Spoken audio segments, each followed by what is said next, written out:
Inakuwaje ndugu? Bwana fresh. Kama kawaida mzee baba. Kwa nini Mbeya? Bwana Mbeya kuna mambo mengi mazuri ambayo Steve R&B amekuja kuyafanya, na unajua ni muda mrefu sana wa mashabiki wa Steve R&B hawajajua lolote linaloendelea. So nadhani kuja kwangu Mbeya kuna mambo mengi mazuri mashabiki wa Steve R&B wanahitaji kuyafahamu. Okay, it's your first time Mbeya? Hapana, Mbeya sio mara yangu ya kwanza, lakini ni muda kidogo. Nadhani tulikuja kipindi hicho Tunduma bado ni Mbeya pia tulikuja Mbeya, na kwa hiyo tulikuwa tuna kama tour, ni muda mrefu kama miaka 5-6 hivi iliyopita. Miaka 5-6 iliyopita hivi. Okay, kuna kitu nataka nikufanyia Pasita, utapenda? Niambie. Kuna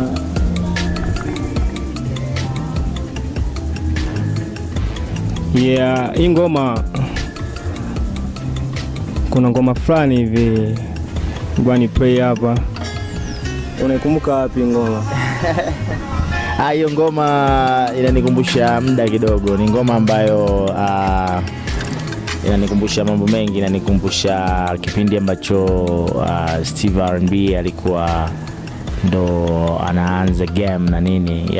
Ni ngoma ambayo pia ilikuwa inanikumbusha watu fulani ambao tulikuwa kwenye lebo moja, kina marehemu Albert Mangwea, Mr. Blue, pamoja na wengi wakina Bushoke, umeona tulikopo Zizu Entertainment kipindi hicho. Kwa hiyo inanikumbusha mengi. Inanikumbusha nilipokuwa naanza game na jinsi gani ambavyo unajua R&B ni muziki ambao kidogo kwa kipindi hicho ulikopo si muziki ambao umekuwa sana kwenye upande wa Bongo Flava. Kwa hiyo ni changamoto ambazo pia nilikuwa napambana nazo kujaribu kufanyaje kubaki kwenye ile line ambayo siku zote nimekuwa naifanya. Steve R&B ilikujaje, labda utueleze kidogo. Ndo nadhani unajua kipindi hicho watu walikuwa wananifahamu kwa jina la Steve. Badala ya kujua kwamba ni muziki gani naofanya. Nadhani R&B ilikuwa tu ni nickname ambayo Mr. Blue alinipa badala kufanya naye ngoma kama Tabasamu. Na baada nilipofanya naye Tabasamu, baada ya hapo ilikuwa ni nickname ambayo yeye akiniita, na watu wengi wakaizoea hivyo R&B. Kwa hiyo wakanizoea kama Steve R&B. Although mimi mwenyewe R&B naitafsiri kwa namna nyingi sana. Kwa watu wengi wanaweza kusema ni Steve R&B, maana yake ni rhythm and blues na vitu vingine, lakini kwangu mimi naitafsiri ni kama rhythm ambayo ina biashara ndani yake. Ni melodies ambazo melodies ambazo zinaweza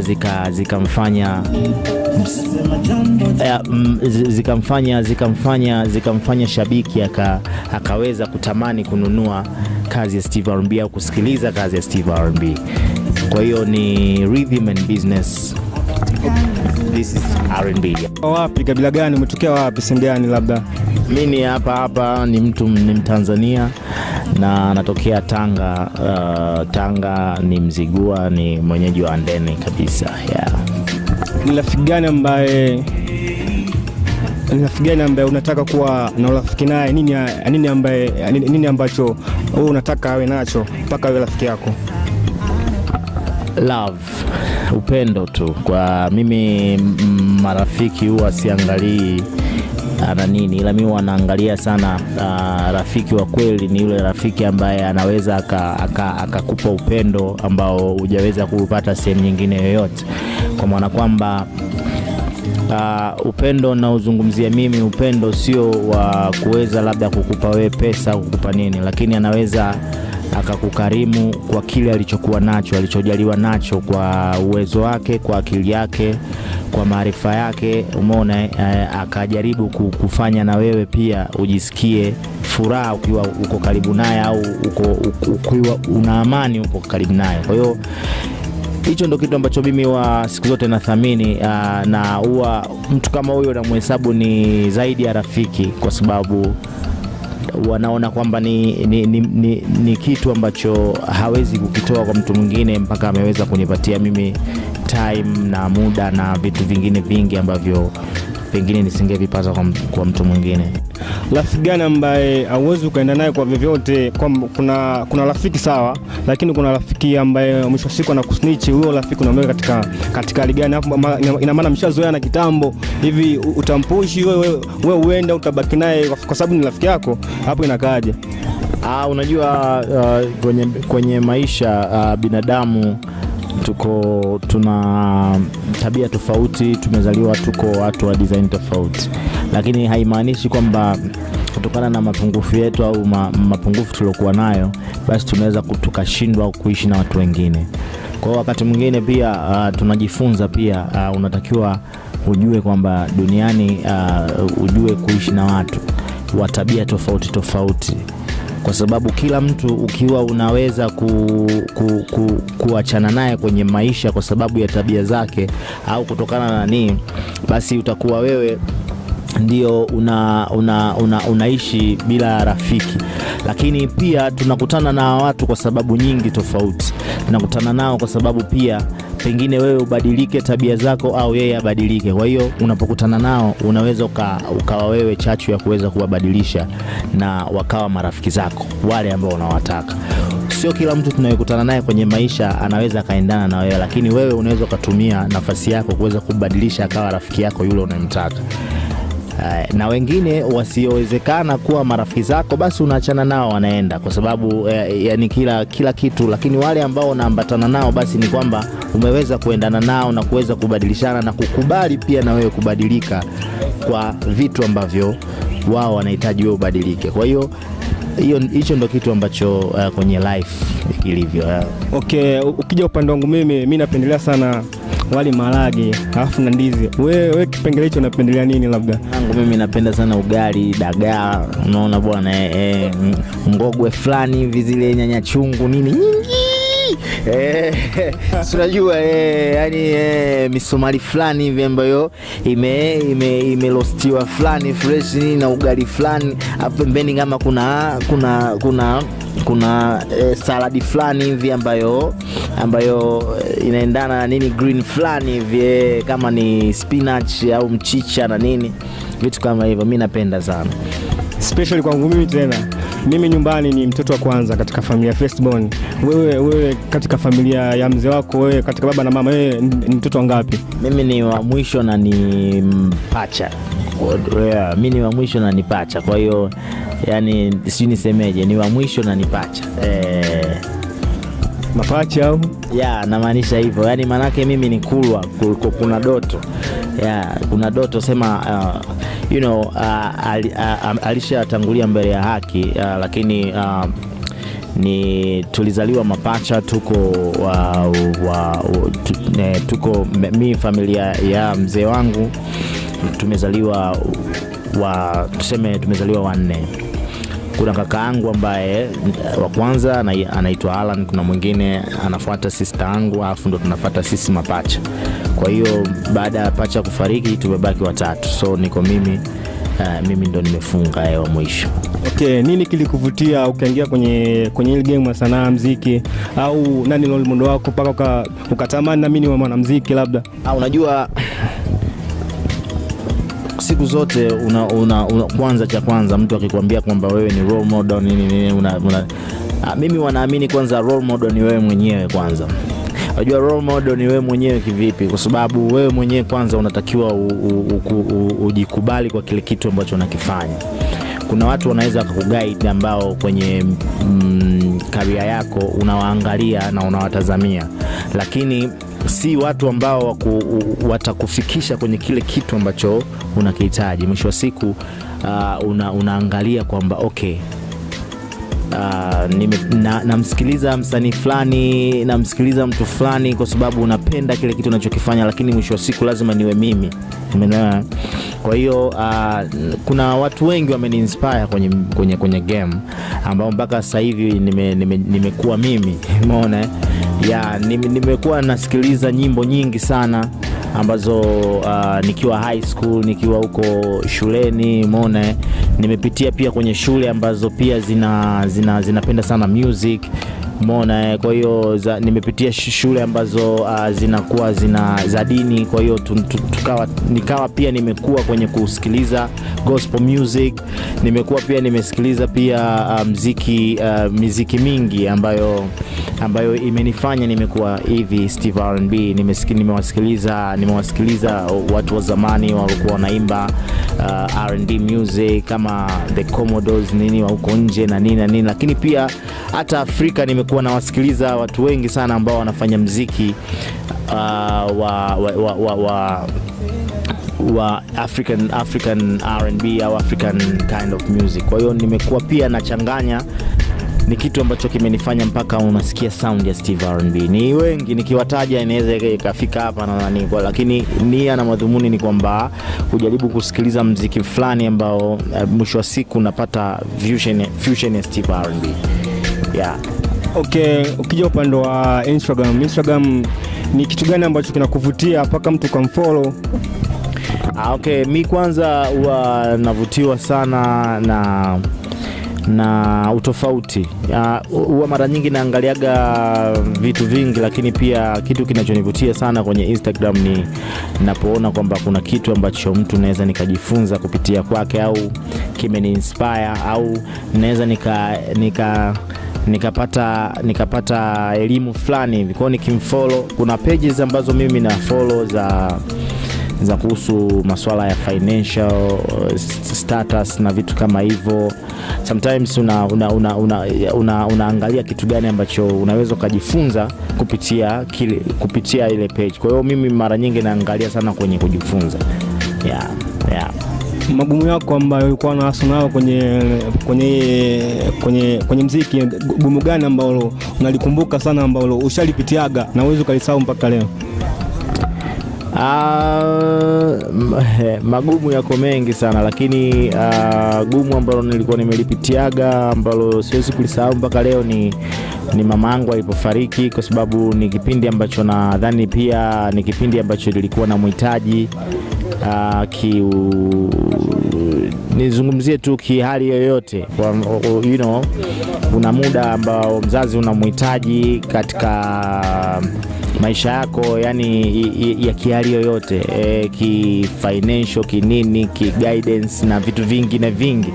Ndio kipindi ambacho pia mimi mama yangu alifariki. Kwa hiyo ni kipindi ambacho siwezi kukisahau, kwa sababu nilifikiri kwamba maisha yatakuwa kama vile ni tofauti na vile ambavyo nilivyokuwa nadhani, lakini nashukuru Mungu ni kwamba ni kitu ambacho kimeniongezea courage sana. Tangia hapo nimekuwa ni mtu ambaye nakuwa najua sana na kujua kwamba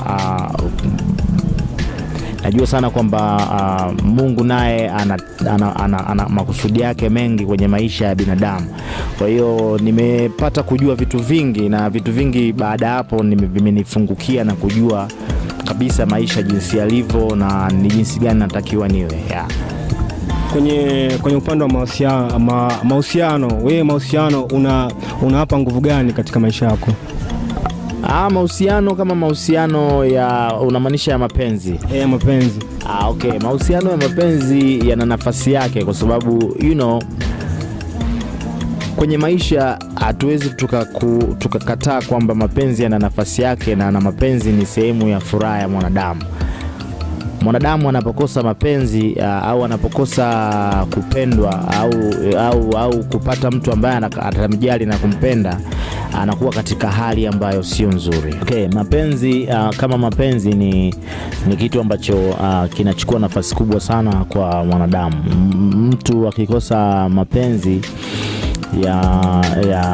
yani kupendwa na mtu, au kujifeel kwamba yani kujifeel tu ile, yani binadamu kwanza yeye mwenyewe kama alivyo ana ile kitu ndani, anapenda kuona kwamba anajaliwa na kuna mtu anamjali na anapendwa. So hiyo tu ni afya moja hapo ya mwanadamu ndani ya mwili wake mwenyewe, anakuwa ana feel fresh. Kwa hiyo tukizungumzia mapenzi na hapa na nafasi gani, of course mapenzi yana nafasi yake, lakini pia kila kitu kina kiasi, kwa sababu mapenzi nayo yakiwa kama yanakuwa hayakupi wewe furaha, basi hayo sio mapenzi mazuri.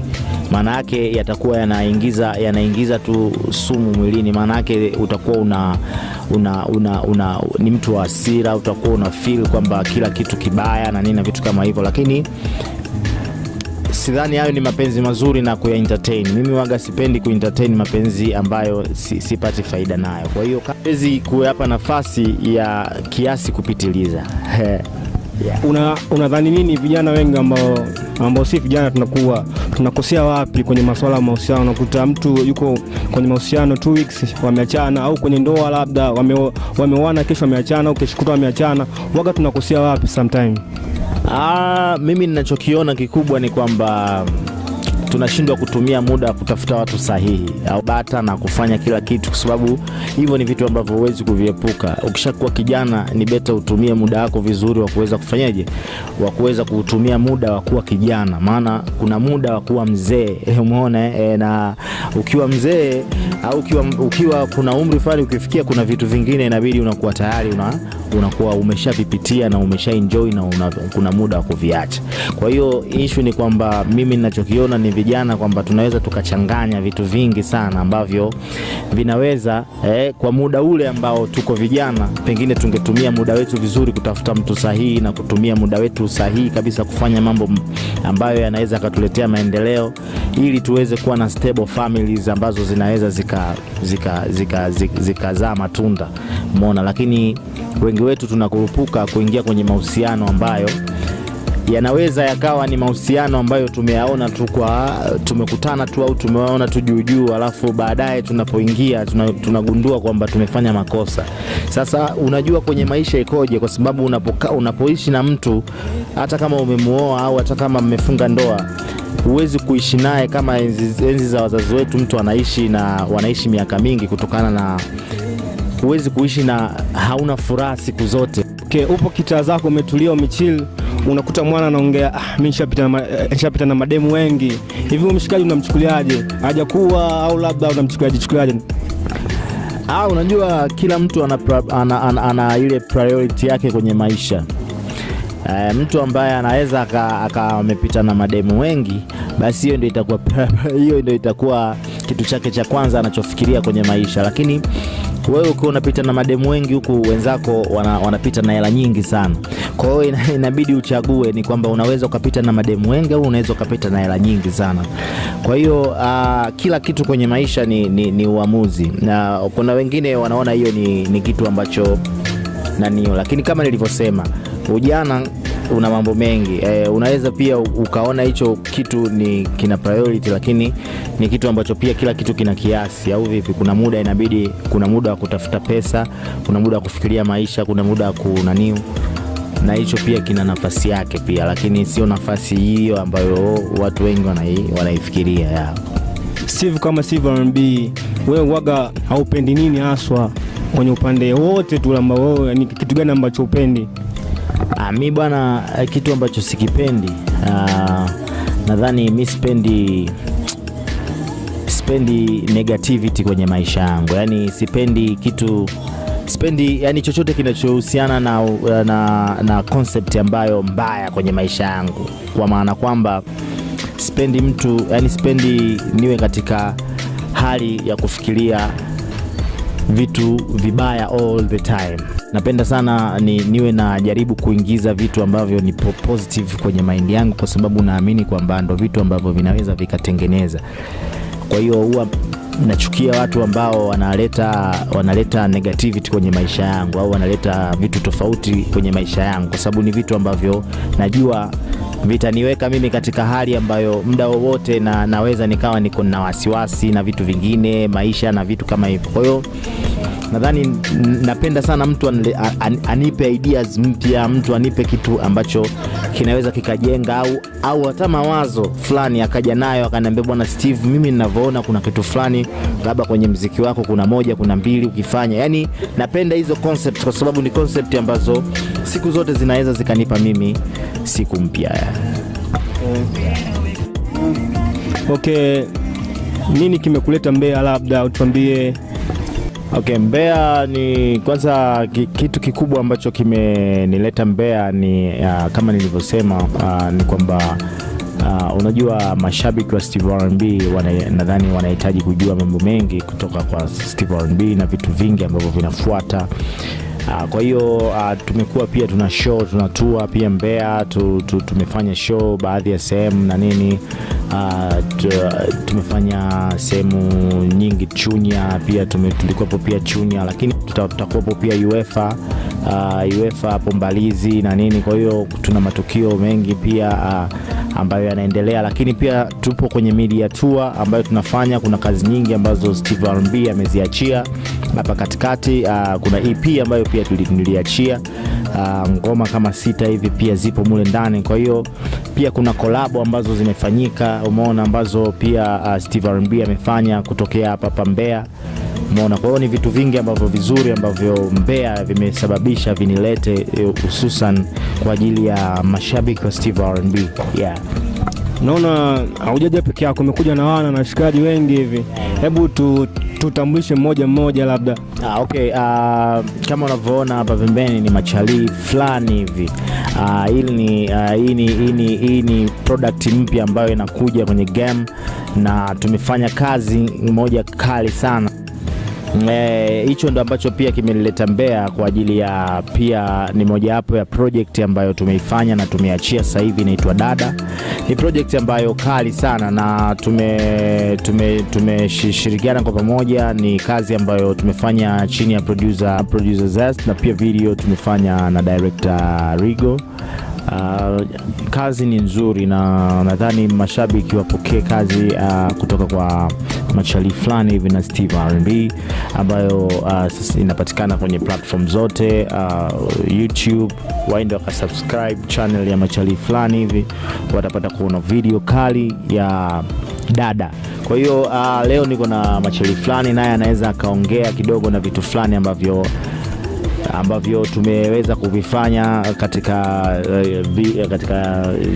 nyimbo ya Dada. So naye anaweza kaelezea jinsi gani ambavyo naye na jambo lake.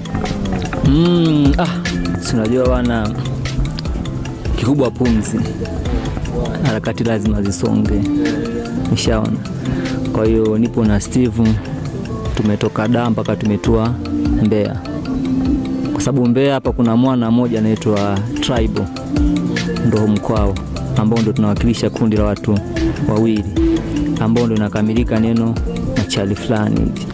Ile jina machali fulani hivi tumepewa Arusha kule tulipokuwa mimi, Steve na Tribe, unaona, ndo wana wakafurahi kutokana na vitu vizuri ambavyo tulipo navyo, ndo akatupa ile jina la machali fulani hivi, unaona. Kwa hiyo sasa hivi tuna ngoma ambayo tumeachia na tupo kwenye tour ya kwenye media kwa ajili ya kuachia ngoma na kila kitu, unaona. Embu tupe ladha kidogo. Tabia napenda kaumbo kako jinsi ulivyojazia wedada majanga po basi nikisi ni chomoma nikisi baby nikisi ni chomoma nikisi baby nampenda dada moyoni mkuki kanichoma misimwachi yeah. Tulia dada nikupe penzi tamu sio la kinafikiwe haba na haba utaza kibaba nipende mpenzi na mapenzi wangu mpenzi. Oya, sometime napo kuangalia mweza mochi yangu zina kuangazia uko sex cam doli bandia, moyoni uniweke ndazikosha hisia. Unavota chima badi, moyo wangu nakuwa so nasty, jinsi unavorani kichokozi, zipe mnina feel fantastic. Basi nipe lote, nipe lote, nikisi ni choma, nikisi baby, nikisi ni choma, nikisi baby. Napenda dada, moyo ni mkuki kanichoma misimwachi. Tuna jambo letu Mbalizi pale, sehemu moja wanaita UEFA Pub. Kwa hiyo ni siku ya tarehe 3 mwezi wa 12 tarehe 1. Alafu pia tunawaambia kwamba watoto wazuri watokee, kwa sababu pia itakuwa pia ni tunasherehekea pia birthday ya Steve R&B, kwa sababu Steve R&B. Kwa hiyo watokee pale wa kutosha sana. Kiingilio buku 3 tu, lakini kwa sababu tunaamini kwamba sometimes watu wanakuwa na wapenda nao na nini na vitu kama hivyo, basi ukija na mpenzi pale unaingia kwa kiingilio cha buku 5. Ndio maana tukaja na ngoma ya dada. Kwa hiyo nadhani mambo mazuri hapo pale. Ingia kwenye akaunti yetu ya Instagram, Facebook, Twitter na kila kitu, andika machali fulani hivi. Lazima uandike machali fulani hivi. Ndio utaikuta ngoma ya dada hapo ndani. Nadhani katika ngoma tishio ambazo zimetoka sasa hivi, hii ngoma ni tishio. Tupo na mwana wa Mbeya hapa ambaye anaitwa Tribal. Nadhani mtamuona siku ya hiyo tarehe 3.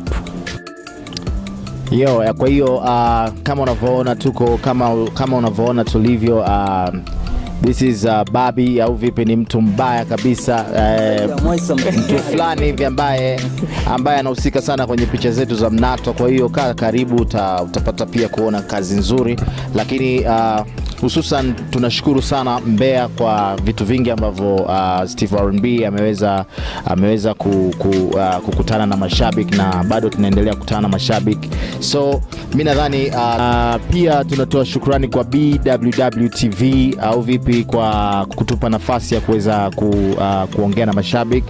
Shout out to you, na nadhani tunatoa love kwenu, na mashabiki wa Steve R&B pia wanawakubali sana. So thank you bro. Unajua kitu kimoja, hata sisi tulishikwa mkono kufika hapa tulipofika. Ndio.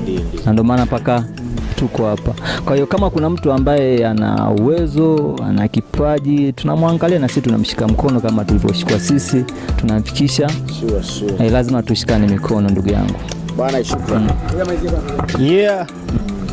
Nashukuru pia kukubali kuja kwenye kipindi chetu hapa. Hii ni Mbeya wanangu sana. Okay. Bwana, shout out to you. Shout out na cameraman. Noma. Ndo dereva wetu lakini. Huyu dereva wetu tena.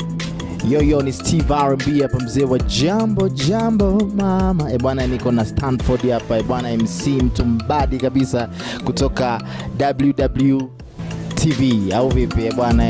Anachoboy mwanangu. Safi sana. Sana.